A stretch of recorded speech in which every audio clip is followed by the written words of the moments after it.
Selon une alerte de l'UNICEF publiée mardi, près de 6 millions d'enfants supplémentaires risquent d'être exclus du système scolaire d'ici fin 2026. L'organisation cite notamment le Mali et la Côte d'Ivoire parmi les pays les plus menacés. Le concert digital de Mali Digital Génération, c'est le samedi 6 septembre prochain, un premier concert du genre pour parler numérique. Monsieur Abdoulaye Konaté est l'invité de ce 1945 pour nous parler du concept. Demain, jeudi 4 septembre, les Aigles du Mali affrontent les Comores pour un match décisif des éliminatoires de la Coupe du Monde 2026. Une victoire est indispensable pour l'équipe de Saint-Fit qui doit se relancer et rester en course pour la qualification. Très heureuse de vous retrouver. Mesdames et messieurs, bonsoir. Bienvenue aux informations. 6 millions d'enfants supplémentaires pourraient être privés d'école d'ici la fin 2026, selon une alerte lancée par l'UNICEF mardi. Les raisons évoquées portent sur la baisse majeure prévue de l'aide internationale dans le secteur de l'éducation. L'institution onusienne ajoute que le Mali et la Côte d'Ivoire seraient particulièrement à risque. Djeneba Samaki. Selon une analyse de l'UNICEF, l'aide publique au développement destinée à l'éducation devrait chuter de 3,2 milliards de dollars d'ici l'année prochaine, soit une baisse de 24% depuis 2023. Près de 80% de cette baisse est liée aux réductions annoncées par les États-Unis, l'Allemagne et la France. Si ces annonces deviennent réalité, l'UNICEF estime que 6 millions d'enfants supplémentaires risquent d'être privés d'école d'ici fin 2026, dont 30% dans des contextes humanitaires. Toute chose qui porterait à 278 millions dans le monde le nombre d'enfants privés d'école. Géographiquement, l'Afrique centrale et de l'Ouest sera la région la plus affectée avec 1,9 million d'enfants menacés d'être privés d'éducation. Le Mali et la Côte d'Ivoire seraient particulièrement à risque. Au Mali, la situation est particulièrement préoccupante. Les facteurs qui contribuent à cette crise sont multiples et interconnectés. L'instabilité sécuritaire, exacerbée par les conflits armés, a entraîné la fermeture des milliers d'écoles, surtout dans le nord et le centre du pays. Les violences et l'insécurité forcent des familles à fuir, transformant des enfants en déplacés et les privant de toute perspective d'éducation. De plus, la pauvreté et les crises climatiques aggravent la situation.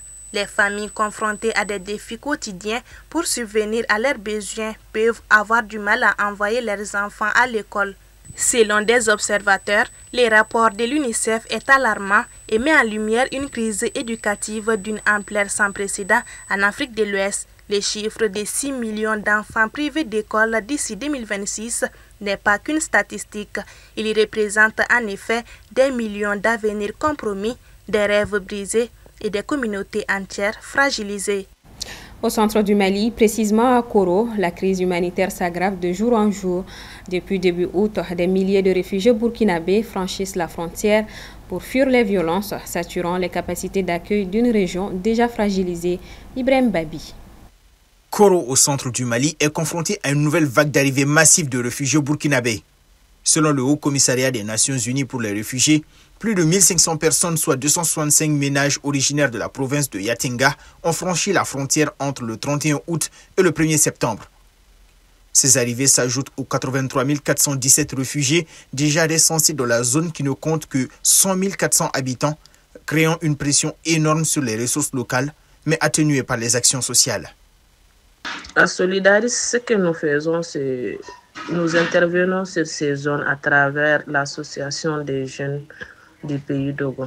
Donc nous, à notre niveau, nous faisons des collectes ici à Bamako et nous faisons la remise à cette association qui, à son tour, achemine ses dons vers ces réfugiés et ces déplacés de la zone de Koro. Depuis le 5 août, le cercle de Koro enregistre un afflux quotidien de réfugiés avec un pic de plus de 12 000 personnes enregistrées entre le 7 et le 15 août, soit une moyenne de 1500 personnes par jour.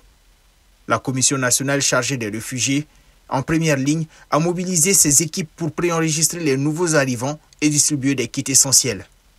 Donc, dès leur arrivée, le gouvernement, à travers la Commission nationale chargée des réfugiés et les autorités au niveau local, ont pris les dispositions pour leur enrôlement et aussi pour leur prise en charge. Malgré la solidarité des communautés hôtes et l'appui du gouvernement, la situation reste critique. La majorité des réfugiés composés de femmes, d'enfants et de personnes âgées arrivent dans une extrême précarité, nécessitant une aide urgente en abri, vivres, eau potable et soutien psychosocial. Le numérique continue de transformer nos habitudes et il franchit une nouvelle étape au Mali avec l'organisation du premier concert digital, une initiative portée par Mali Digital Génération, un concept inédit placé sous le thème « Le digital, un trésor pour la jeunesse malienne ». Pour en parler, je reçois ce soir sur ce plateau Abdoulaye Konaté, co-organisateur de ce rendez-vous 100% immersif. Bonsoir à vous et bienvenue. Bonsoir, merci de m'avoir reçu sur ton plateau. Alors, un concert digital, comment est née l'idée? Alors, déjà, vous savez, tout le monde est connecté aujourd'hui sur l'Internet, donc on utilise les outils digitaux pour les activités professionnelles et aussi personnelles. Mais nous avons constaté qu'au Mali, il y a très peu de jeunes qui profitent de ces opportunités. Et donc, nous avons pensé à mettre un cadre professionnel et adapté pour permettre justement à ces jeunes qui sont passionnés de ce domaine et pour qu'ils puissent se former et aussi bien évidemment qu'ils puissent profiter des opportunités du digital. Alors, expliquez-nous le concept. Alors, le concert digital, c'est vrai, quand on entend le nom, ça a suscité beaucoup de réactions. En réalité, les gens se posent beaucoup de questions. Est-ce que c'est un événement en ligne ou est-ce que c'est un événement où il y aura de la prestation des artistes? Ce n'est ni l'un ni l'autre. Déjà, c'est un événement 100% en présentiel, 100% immersif. Et aussi, c'est un événement, bien évidemment, qui sera éducatif. Donc, il n'y aura pas de la prestation artistique comme on le connaît, mais il y aura quand même de l'éducation, il y aura de la sensibilisation. C'est nous-mêmes qui allons prendre justement la parole pour sensibiliser nos confrères, les jeunes, bien évidemment, qui sont sur ces réseaux sociaux à longueur de la journée, pour leur montrer un peu comment est-ce qu'ils peuvent se former et aussi comment est-ce qu'ils peuvent, bien évidemment, transformer ce usage quotidien en une opportunité professionnelle. Le digital est un trésor pour la jeunesse malienne. Qu'est-ce qui a guidé le choix de ce thème? Alors, comme je l'ai dit, en réalité, on est tous connectés sur Internet et malheureusement, en fait, on utilise juste pour le divertissement. C'est ce qu'on remarque en tout cas du côté des jeunes. Et donc, on s'est dit, à travers le digital, nous pouvons se former. Il y a des plateformes en ligne qui nous permettent justement d'avoir des certifications gratuites. Et généralement, en fait, avec ces métiers, au jour d'aujourd'hui, ce ne sont pas des compétences qu'on peut justement avoir dans nos cursus classiques. Et donc, du coup, avec le numérique, aujourd'hui, on n'a pas besoin, bien évidemment, de sortir de sa chambre. Donc, on peut bien évidemment avoir ces formations, notamment dans des plateformes comme YouTube et aussi dans d'autres plateformes professionnelles, des fois des formations qui sont 100% gratuites. Et donc, on s'est dit bien que nous allons parler bien évidemment de ces opportunités. Nous allons montrer à des jeunes et aussi nous allons les montrer comment est-ce qu'ils peuvent bien évidemment utiliser ce temps qu'ils perdent justement sur les réseaux sociaux pour écouter justement des vidéos qui sont pour moi futiles. Donc, pour bien évidemment utiliser ce temps bien évidemment pour comment est-ce que je vais dire pour apprendre les métiers digitaux. Alors, à moins de 3 jours de l'activité, vous avez déjà fait un sold out. Comment expliquez-vous cet engouement? Alors, c'est vrai parce que là, nous, on dit qu'on est professionnel du domaine et que nous allons apprendre à ces jeunes, bien évidemment, d'utiliser ces compétences numériques pour gagner de l'argent ou sinon gagner leur vie. Et il est évident qu'on montre vraiment qu'on est légitime à ce niveau. Et donc, nous avons utilisé ces mêmes leviers digitaux, ces mêmes outils digitaux, bien évidemment, pour mobiliser les gens. Et ça a bien marché, comme vous pouvez le voir. Donc, à travers justement nos différents profils aujourd'hui, on arrive à éduquer les jeunes dans le bon sens. On arrive bien évidemment les transférer des compétences qui permettent à beaucoup de jeunes aujourd'hui de gagner de l'argent. Merci beaucoup, M. Konaté, d'avoir répondu à nos questions. Alors, le rendez-vous est pris pour le samedi à 9h. Le samedi à 9h. Au Mémorial Moro-Keïta. Merci d'être passé sur ce plateau. Merci. Ce journal se poursuit. Ce mardi 2 septembre, le célèbre tradithérapeute Bagari Coulibaly a tiré sa révérence à l'âge de 72 ans. Il était très connu pour la vente des plantes médicinales contre le paludisme, l'hépatite, les hémorroïdes et tant d'autres à 100 francs CFA le sachet depuis 1981. Grâce à ses remèdes à base de plantes, Bagari Coulibaly a forgé sa renommée partout au Mali.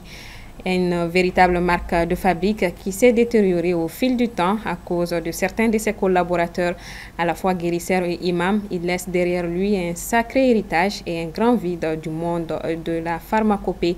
Nous lui souhaitons un repos éternel.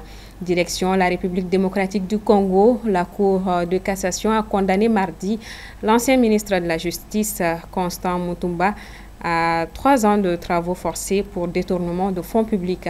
Cette décision marque une étape rare dans la sanction d'un haut responsable politique en exercice il y a encore quelques mois. Fatmata Wassiou.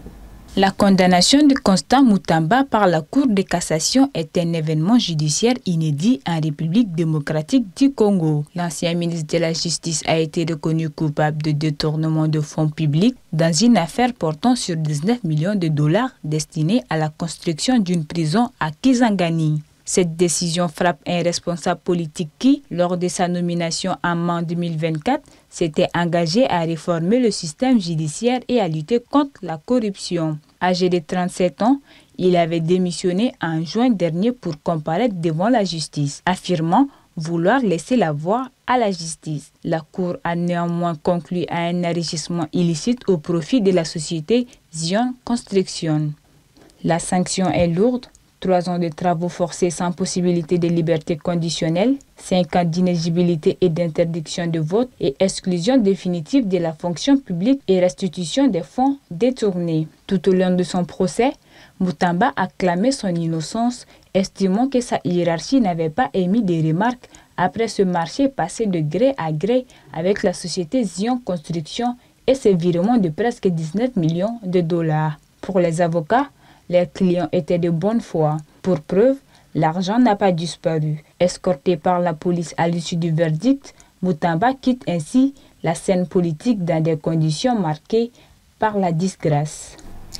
À Pékin, ce mercredi, le président chinois Xi Jinping, son homologue russe Vladimir Poutine et les leaders nord-coréens Kim Jong-un ont assisté ensemble à un gigantesque défilé. C'était à l'occasion de la commémoration en Chine de la fin de la Deuxième Guerre mondiale en 1945. Aminata Keita. Une image, une première dans l'histoire, sans doute intentionnelle, mais ayant un impact mondial considérable. Ce mercredi à Pékin, le président chinois Xi Jinping, son homologue russe Vladimir Poutine et le leader nord-coréen Kim Jong-un sont arrivés ensemble en trio et ont assisté au grand défilé militaire célébrant la victoire de la Chine sur le Japon et la fin de la Seconde Guerre mondiale en 1945. 中华民族伟大复兴势不可挡，人类和平与发展的崇高事业必将胜利。 La présence de Kim Jong-un qui limite les sorties hors de son pays en compagnie de ses 2 puissants voisins est une première depuis son ascension au pouvoir fin 2011. Après accolade, poignée de main, entretien en tête-à-tête, le président nord-coréen s'est vu félicité par son homologue russe pour la participation de ses soldats aux côtés de la Russie dans la guerre russo-ukrainienne. Хочу отметить, что ваши воины сражались мужественно и героически, потому что наши страны принимали участие в общей борьбе с нацизмом, фашизмом и милитаризмом. 지난해 6월에 체결된 조약 체결 이후에 우리나라 여러 방면에서의 협조는 현저히 강화됐습니다. 우리 협력 분야는 또 여러 분야를 아우르는 그런 여러 방면에서의 협조로서 우리가 앞으로 이거 강화해서 양국 인민의 복리 증진에 이바지할 수 있는 성과들을 만들어내기 위해서 노력해야 된다고 생각합니다. Le président américain n'a pas manqué de réagir à la rencontre des chefs d'État sur son réseau social Truth Social, accusant par le sarcasme la Chine, la Russie et la Corée du Nord de conspirer contre les États-Unis. Il a affirmé, je cite, que le président Xi et le merveilleux peuple chinois passent une excellente journée de célébration. Veuillez transmettre mes salutations les plus chaleureuses à Vladimir Poutine et Kim Jong-un pendant que vous conspirez contre les États-Unis d'Amérique. Fin de citation. Sport pour terminer. Demain jeudi 4 septembre, les Aigles du Mali seront face aux Comores dans le cadre des éliminatoires de la Coupe du Monde 2026. Une rencontre que le sélectionneur Saint-Fit et ses joueurs doivent impérativement remporter pour se relancer et espérer une qualification au mondial. Assetoumani Koulibaly. Les 2 matchs qui attendent les Aigles s'avèrent très cruciaux. Le sélectionneur Tom Saintfiet et ses hommes n'ont plus le droit à l'erreur lors des 2 rencontres contre les Comores et le Ghana, comptant pour les 7e et 8e journées des éliminatoires de la Coupe du Monde 2026. Sur la liste, le Mali est loin d'être favori. Il se classe derrière les 3 premiers du groupe avec les Black Stars en tête. Pour des analystes, la pression semble normale. On a trébuché à domicile 2 fois.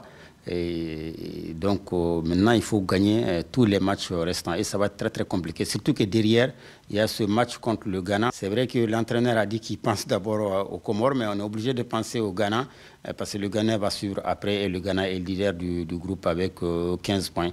Il faut surtout gagner ce match-là parce que ça va d'abord donner confiance à l'équipe, mais surtout ça va nous permettre sur le plan mathématique d'avoir 3 points. Sur la liste des 25 joueurs convoqués pour ces 2 rencontres, plusieurs absences sont notables, notamment celle de Yves Bissouma, Amari Traoré, Amadou Aïdara et El Bilal Touré, pour n'en nommer que quelques-uns. Dans une vidéo diffusée sur la page Facebook de la Fédération malienne de football, le sélectionneur reste confiant sur ses choix. Ce sont des joueurs importants qui ne sont pas là, mais pour moi c'est plus important qu'on concentré pour les groupes qui est là. Je pense qu'on a un groupe avec beaucoup de qualité. Et pour moi, quand on a un nouveau visage en centre défense, je ne peux pas demander un deuxième. On a moins de temps, j'ai expliqué ça avant, pour préparer l'équipe. J'ai un nouveau visage avec Ousmane et j'ai 3 visages en centre défense que je connais. Et c'est pour cette raison qu'on a choisi aussi Prima. Des joueurs avec des qualités complémentaires mais aussi différents. Et je pense que ça peut être une bonne équipe pour les matchs contre Comores et aussi le match contre Ghana. Dans l'ensemble, Tom Saintfiet a choisi ce qu'il considère comme les meilleurs, précise M. Tunkara. Il y a cette situation qui est un peu embêtante pour l'équipe. Mais vous savez, dans un groupe comme à ce niveau de compétition, bon, tous les joueurs qui sont appelés sont supposés être opérationnels. Et c'est seulement le côté expérience et souvent les qualités individuelles qui font la différence. 4e du groupe I, le Mali recevra les Comores demain jeudi 4 septembre avant de s'envoler au Ghana pour affronter les Black Stars le lundi 8 septembre. Bonne chance aux Aigles du Mali. C'est ce qui referme ce 1945. Merci de votre constante fidélité. Bonsoir à tous et à demain.